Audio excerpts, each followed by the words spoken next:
बहुत समय पहले की बात है। श्यामा नदी के किनारे शालवन नाम का एक विशाल वन था। उसका कोई और छोर नहीं था। उसी वन में शांतानंद नाम के एक साधु रहते थे। वे बड़े ही दयालु थे।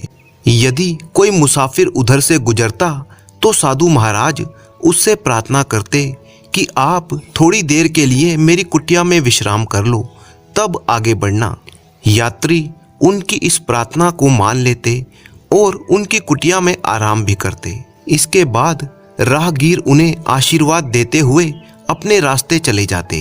इस तरह से साधु महाराज उस वन से गुजरने वाले यात्रियों की सेवा करते थे। उसी वन में जयमाल नाम का एक डाकू भी रहता था। जंगल से गुजरने वाले राहगीरों को लूटना उसका काम था। अगर कोई यात्री उसे धन माल देने में तनिक भी आनाकानी करता था तो जयमाल उसे मारने से हिचकता नहीं था। उसी के डर से लोग उस वन से गुजरने से पहले 100 बार सोचते थे, और अगर कोई हिम्मत करके उस वन में प्रवेश कर भी जाता तो डाकू जयमाल उसे लूट लेता। इस तरह से डाकू जयमाल का आतंक आसपास के सभी गांव में फैल चुका था। एक दिन की बात है, गांव के कुछ लोग इकट्ठा हुए और वे डाकू जयमाल से छुटकारा पाने के लिए आपस में योजना बनाने लगे। उनमें से एक ने कहा, जयमाल डाकू का आतंक तो दिनों दिन बढ़ता ही जा रहा है, उससे निपटने के लिए हमें क्या करना चाहिए। एक ने कहा, भाइयों, संगठन में बहुत ही शक्ति होती है। यदि हम सब मिलकर उस पर धावा बोल दें तो कैसा रहेगा। इससे तो हम सहज ही उसे अपने कब्जे में ले लेंगे, तब हम उसकी गर्दन उड़ाकर उसे मार देंगे। विचार तो तुम्हारा बहुत ही उत्तम है, तो फिर देरी किस बात की, आज ही जयमाल डाकू पर धावा बोल दिया जाए। उसी समय सभी लोग अस्त्रों शस्त्रों से लैस होकर शालवन की ओर चल पड़े। वन में पहुंचकर वो डाकू जयमाल को ललकारने लगे। कहाँ छिपा हुआ है डाकू जयमाल, बाहर निकल, देख आज हमें तो लूट नहीं पाएगा। तेरी मौत बनकर आए हैं आज हम, आज तू हमसे बच नहीं पाएगा। शिकार की टोह में झाड़ियों में छिपे हुए डाकू जयमाल ने जब इतने सारे लोगों को अपने विरुद्ध बोलते हुए देखा तो वो बुरी तरह से चौंक पड़ा और मन ही मन में सोचने लगा, आज अगर मैं इस झुंड के हाथों में पड़ गया तो मेरी खैर नहीं। जबकि वो लोग लगातार डाकू जयमाल को ललकार रहे थे। कहाँ है रे तू जयमाल, बाहर निकल। झाड़ियों में छिपा हुआ डाकू जयमाल सोचने लगा, यहाँ तो ये लोग मुझे ढूंढ ही लेंगे, कहीं और छिपकर ही मुझे अपनी जान बचानी चाहिए। ये सोचकर वो वहां से उठा और दबे पांव वहां से भाग लिया। जल्दी ही साधु शांतानंद की कुटिया उसे दिखाई दी। वह सोचने लगा, मुझे इस कुटिया में शरण लेनी चाहिए। वह कुटिया के समीप पहुंचा तो वह बहुत ही हाँफ रहा था। साधु शांतानंद ने उसे देखा और कहा, कौन हो तुम, इस तरह से हाँफ क्यों रहे हो। जयमाल ने किसी तरह से अपनी उखड़ी हुई सांसों पर काबू पाया और कहा, साधु बाबा, कुछ लोग मेरी हत्या करने के लिए वन में मुझे खोज रहे हैं, उनसे मेरी रक्षा कीजिए। जा, तू अंदर कुटिया में जाकर छिप जा। जयमाल ने ऐसा ही किया और कुटिया के अंदर जाकर छिप गया। तभी जयमाल को खोजती हुई लोगों की भीड़ कुटिया के पास आ पहुंची और साधु शांतानंद से पूछने लगी, बाबा, आपने इधर से एक आदमी को गुजरते हुए देखा है क्या? तुम किस आदमी की बात कर रहे हो? हम जयमाल डाकू की बात कर रहे हैं साधु बाबा।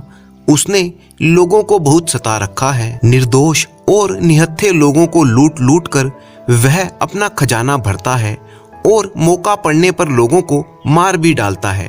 आज हम उसे मारने आए हैं बाबा। तुम डाकू जयमाल को क्या मारोगे? वह तो पहले से ही श्यामा नदी में डूबकर मर चुका है। क्या ये आप क्या कह रहे हैं बाबा? डाकू जयमाल मर चुका है? हाँ भाइयों, मेरे कथन पर विश्वास कर अपने अपने घरों को वापस लौट जाओ।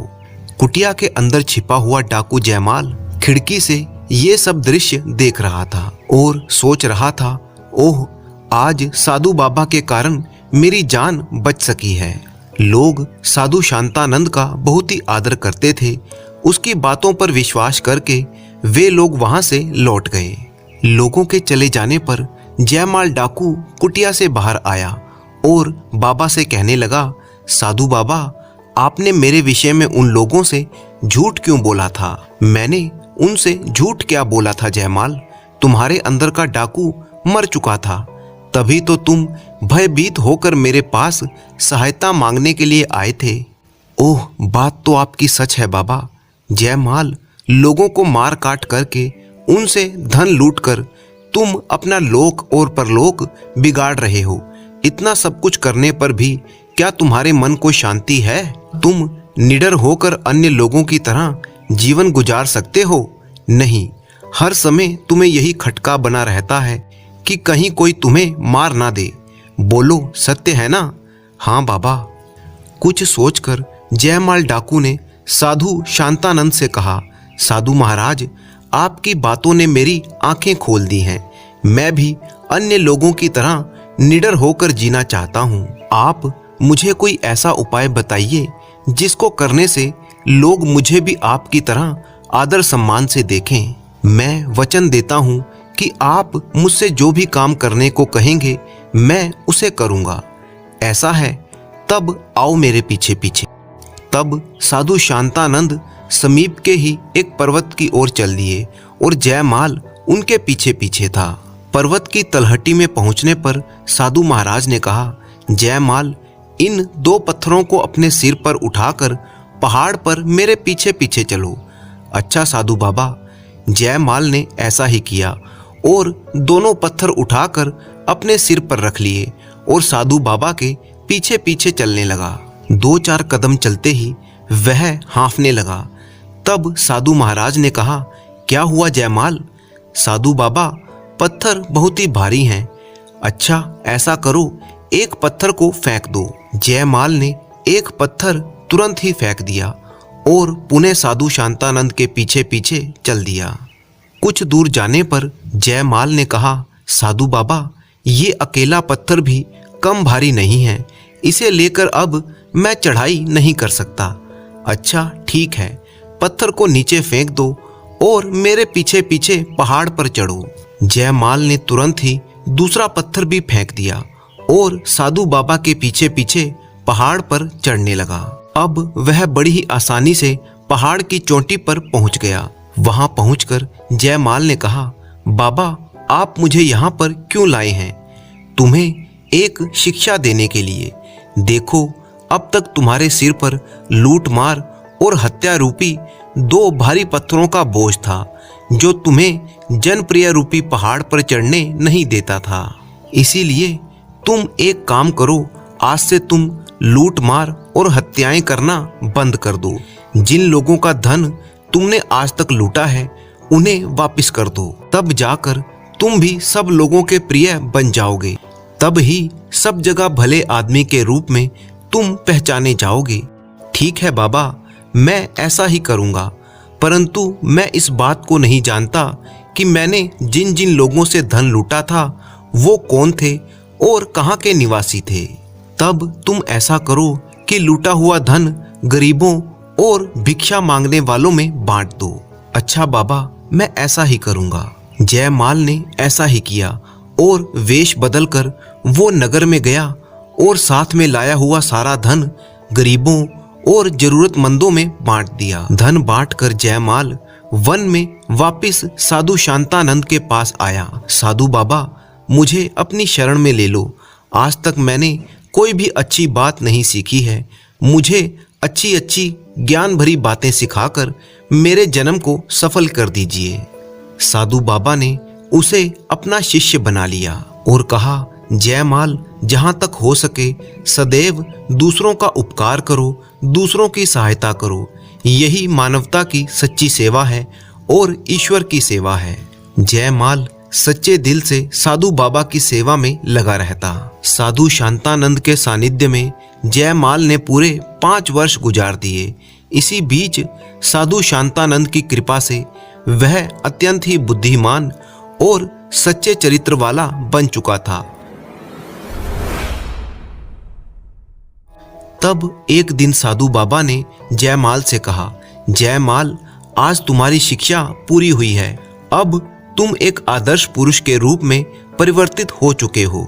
अब मुझे क्या करना है गुरुदेव? जयमाल, अभी तुम युवा हो, अभी तुम्हारे सामने एक लंबा व पूरा जीवन पड़ा हुआ है, इसीलिए अब तुम्हें कोई कार्य करके अपना जीवन यापन करना होगा। जयमाल ने निराश होते हुए कहा, गुरुदेव, सब जगह मैं एक डाकू के रूप में बदनाम हूँ, भला मुझ जैसे आदमी को कौन काम देगा? तुम उसकी चिंता मत करो, ये काम मैं कर दूंगा। ये कहकर साधु शांतानंद ने एक संदेश लिखा और वो संदेश जयमाल को पकड़ाया और कहा, मालवगढ़ के राजा शोभा सिंह मुझे बहुत ही अच्छी तरह से जानते हैं।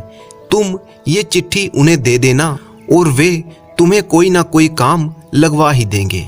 जयमाल वो चिट्ठी लेकर मालवगढ़ की तरफ चल पड़ा। जब जयमाल वहां से निकल गया तो साधु बाबा सोच रहे थे, कौन कह सकता है कि आज इतने विनम्र स्वभाव का स्वामी जयमाल कल एक क्रूर व क्रोधी डाकू था।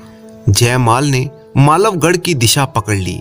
एक दिन और एक रात चलकर वह मालवगढ़ जा पहुंचा। वह राजा शोभा सिंह के पास पहुंचा। महाराज, शालवन में रहने वाले शांतानंद साधु ने आपके नाम यह पत्र भेजा है। ओह, शांतानंद जी ने आज हमें कैसे याद किया? जयमाल से चिट्ठी लेकर राजा शोभा सिंह उसे पढ़ने लगे। चिट्ठी में लिखा था, राजा शोभा सिंह, इस पत्र को लेकर तुम्हारे पास जो आदमी आ रहा है वह 5 वर्ष पहले एक कुख्यात डाकू था। मेरे साथ रहकर 5 वर्ष बिताकर अब इसके मन का मैल पूरी तरह से निर्मल हो गया है। मेरे द्वारा दी गई शिक्षा के कारण इसकी कुंद बुद्धि अत्यंत ही प्रखर हो गई है। इसीलिए मैं चाहता हूं कि आप इसे अपना विशेष सलाहकार नियुक्त कर लें। आपका हितैषी शांतानंद। पत्र पढ़ने के बाद राजा सोचने लगे, ये आदमी एक समय में कुख्यात डाकू रह चुका है, क्या इसे विशेष सलाहकार जैसे महत्वपूर्ण पद पर नियुक्त करना ठीक रहेगा?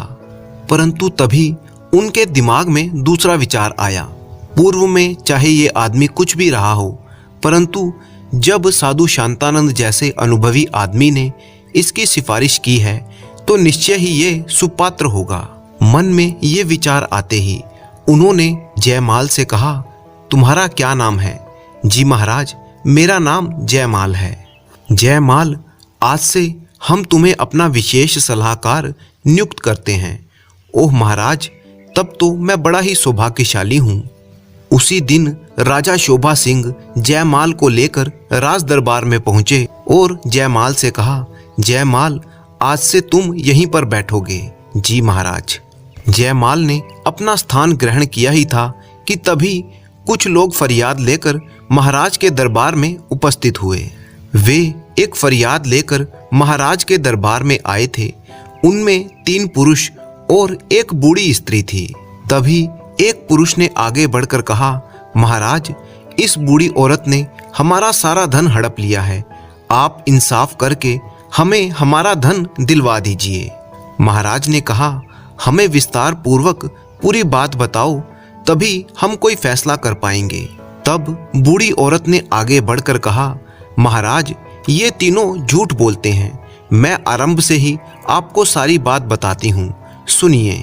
ये कहकर बुढ़िया ने अपनी राम कहानी सुनानी शुरू की। महाराज, ये 4 व्यापारी मित्र आपके राज्य में व्यापार करने आए थे। यहाँ व्यापार में इन्होंने तगड़ा मुनाफा कमाया, इससे इनके पास काफी धन हो गया था। बुढ़िया ने कहानी सुनाते हुए आगे कहा, एक दिन ये चारों अपने साथ अपना सारा धन लेकर बुढ़िया के पास आए और बोले, बुढ़िया माँ, हम इस नगर में परदेसी हैं और हमारे पास काफी धन है, तुम हमारे धन की रक्षा करो। बुढ़िया ने कहा, मैं रक्षा करूं, लेकिन कैसे? हम तुम्हारे घर के आंगन में सारा धन गाड़ देते हैं। जिस दिन हम चारों एक साथ आकर तुमसे अपना धन मांगे, उसी दिन तुम हमें हमारा धन देना। अगर हम में से कोई एक आकर धन मांगे तो मत देना। ठीक है, यह तो बड़ा ही सरल काम है, पर बदले में मुझे क्या मिलेगा? बूढ़ी माँ उसकी तुम चिंता मत करो, बदले में हम तुम्हें भी धन देंगे। तब तो मुझे तुम्हारी बात मंजूर है। तब उन चारों व्यापारियों ने बुढ़िया के घर में एक गड्ढा खोद दिया और धन से भरी हुई 2 बड़ी बड़ी पोटलियां उसमें रख दी और उसके बाद गड्ढे को मिट्टी से भर दिया। फिर वो चारों बूढ़ी माँ से बोले, बूढ़ी माँ, हम हर शाम को तुम्हारे यहाँ पर भोजन करने आया करेंगे। ठीक है, बड़े शौक से आओ बेटों। रोज शाम को वो चारों बुढ़िया के घर पर भोजन करने के लिए आते। बूढ़ी माँ, हमारा सारा धन सुरक्षित तो है ना? हाँ बेटों, तुम्हारा धन पूरी तरह से सुरक्षित है। एक दिन उन चारों व्यापारियों ने उस खड्डे को खोद कर देखा तो धन ज्यों का त्यों ही रखा हुआ था। अब उन्हें बुढ़िया की ईमानदारी पर कोई शक नहीं था। बुढ़िया की ईमानदारी से खुश होकर उन्होंने 5 स्वर्ण मुद्राएं बुढ़िया को दी। बूढ़ी माँ, इन मुद्राओं को अपने पास रख लो, ये तुम्हारे काम आएंगी। जुग जुग जियो मेरे बेटों। परंतु उन चारों में से एक के मन में लालच आ गया था। वह सोचने लगा, किसी न किसी तरह से बूढ़ी को धोखा देकर मैं सारा धन हड़प कर लूं तो मेरी सारी जिंदगी बिना कोई काम किए आराम से कट जाएगी। एक दिन वो चारों व्यापारी घर के बाहर एक पेड़ के नीचे बैठे हुए चौपट खेल रहे थे। तभी उनमें से एक ने दूसरे से कहा, जयंत, तुम बूढ़ी माँ से जाकर कह दो कि वह जल्दी से खाना बना दे, बहुत ही भूख लग रही है। अच्छा, अभी जाता हूँ। जयंत घर की तरफ चल दिया। वह मन ही मन में सोच रहा था, अकेले धन को हड़पने का यही सबसे अच्छा मौका है। उसके साथी घर के बाहर चौपट खेलने में व्यस्त रहे और वह घर की तरफ चल दिया। घर के अंदर आकर उसने बूढ़ी माँ से कहा, बूढ़ी माँ, हमें इस वक्त सारे धन की आवश्यकता है। मेरे साथियों ने धन लाने के लिए मुझे भेजा है। सारे धन की एक साथ तुम लोगों को इस समय क्या आवश्यकता आ पड़ी? बूढ़ी माँ, मेरी बात पर तुम्हें यकीन नहीं हो रहा तो तुम बाहर जाकर मेरे साथियों से पूछ लो।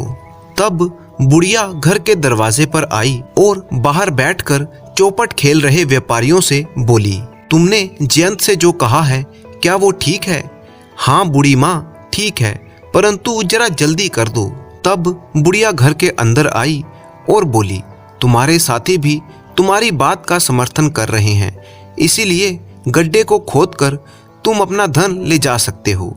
अच्छा बूढ़ी माँ।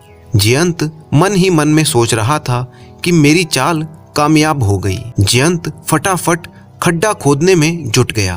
बड़ी ही तेजी के साथ उसने सारा खड्डा खोद लिया और धन के 2 बड़े बड़े थैले निकालकर बाहर रख दिए और बूढ़ी माँ से बोला, बूढ़ी माँ, तुम जरा 1 लोटा पानी ला दो, मुझे बड़ी ही प्यास लग रही है। अभी लाई बेटा।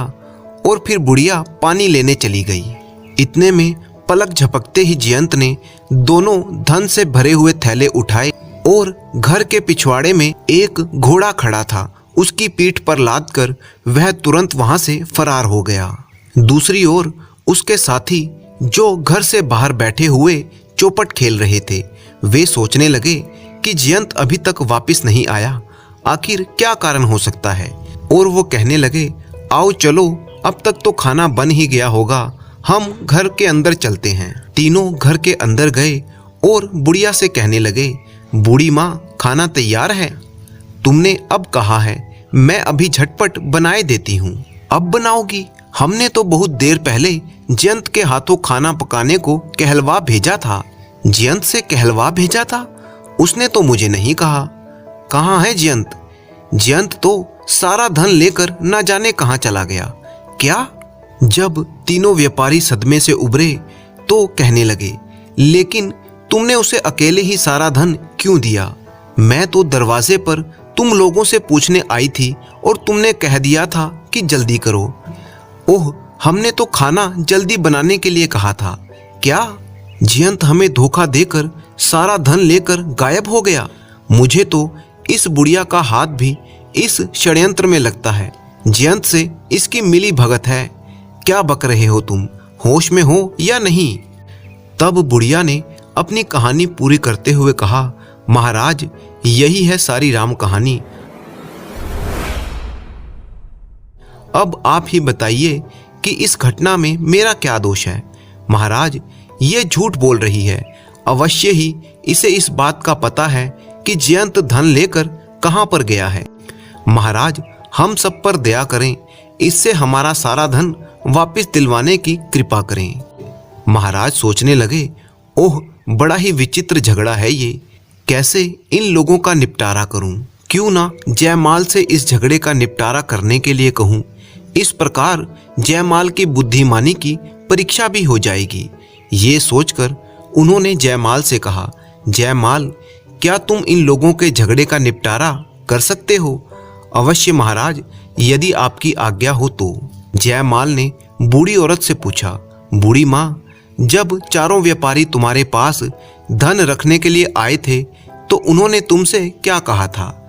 जी, इन्होंने कहा था कि ये सारा धन हम तुम्हारे आंगन में गाड़ जाएंगे। जब हम चारों एक साथ आएंगे तभी उस धन को देना, किसी एक के मांगने पर मत देना।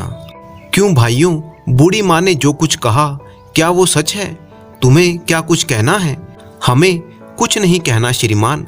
बूढ़ी ने आपको जो कुछ बताया है वह सत्य है, लेकिन इसने हम तीनों से पूछे बिना ही हमारे चौथे साथी को सारा धन दे दिया। यही हमारी शिकायत है। तुम लोगों ने बूढ़ी से कहा था कि चारों के आकर मांगने पर ही धन देना, अन्यथा नहीं देना। हाँ, यही सच है। इसी प्रकार जब तुम चारों आकर बूढ़ी माँ से धन मांगते तभी बूढ़ी माँ को तुम्हें धन देना है, नहीं तो नहीं देना। हाँ श्रीमान। तो फिर तुम यहाँ पर बूढ़ी माँ की शिकायत लेकर क्यों आए हो? अपने चौथे साथी को लेकर आओ और तब चारों मिलकर बूढ़ी माँ से अपना धन मांगो। तब यदि बूढ़ी माँ तुम्हारा धन वापस ना करे, उस अवस्था में ही बूढ़ी माँ दोषी होगी, अन्यथा नहीं होगी। वो तीनों सोचने लगे, इस आदमी ने तो बड़ी ही चतुराई के साथ हमें हमारे ही शब्दों के जाल में फंसा दिया। तब बुढ़िया ने कहा, बेटे, तुमने उचित फैसला किया है, तुम जुग जुग जियो। तीनों व्यापारी जब सिर झुकाकर वहां से जाने लगे तब जयमाल ने कहा, ठहरो। तीनों सहम कर जहां के तहां खड़े रह गए। जयमाल ने कहा, तुम तीनों का चरित्र मुझे संदिग्ध लग रहा है। भला कोई अपनी गाड़ी मेहनत से कमाया हुआ धन किसी अनजान के घर में क्यों गाड़ेगा? धन की सुरक्षा के और भी कई अच्छे उपाय हैं। सच सच बताओ, तुम लोगों के पास इतना धन कहां से आया? श्रीमान, हमने व्यापार से वह सारा धन कमाया था, यही सच है। बिल्कुल झूठ। सच सच बता दो, वरना तुम्हारी खाल में भूसा भरवा दूंगा। श्रीमान, हम सत्य कह रहे हैं। महाराज, ये लोग ऐसे सच नहीं उगलेंगे। आप जल्लादों को बुलवाइए, वे ही इनसे सच उगलवाएंगे। नहीं नहीं, जल्लादों को मत बुलवाइए, हम सच बताते हैं। तो बताओ सच क्या है? सच ये है कि हम चारों साथियों का चोरों का एक गिरोह था और जो धन हमारा चौथा साथी लेकर फरार है वह धन भी चोरी से ही इकट्ठा किया हुआ था। महाराज ने कहा, ओह, तो तुम लोग चोर हो? जी महाराज। महाराज ने तुरंत आदेश दिया कि इन तीनों को कारागार में डाल दिया जाए और उस बूढ़ी औरत को पूरी इज्जत के साथ राजमहल से विदा कर दिया गया। महाराज ने जयमाल से कहा, जयमाल, तुम परीक्षा में खरे उतरे, तुम्हें उचित ही हमने अपना विशेष सलाहकार बनाया है। हमें अपने इस फैसले पर सदैव गर्व रहेगा। उस दिन के बाद से राजा शोभा सिंह जयमाल से सलाह लेकर ही अपना प्रत्येक कार्य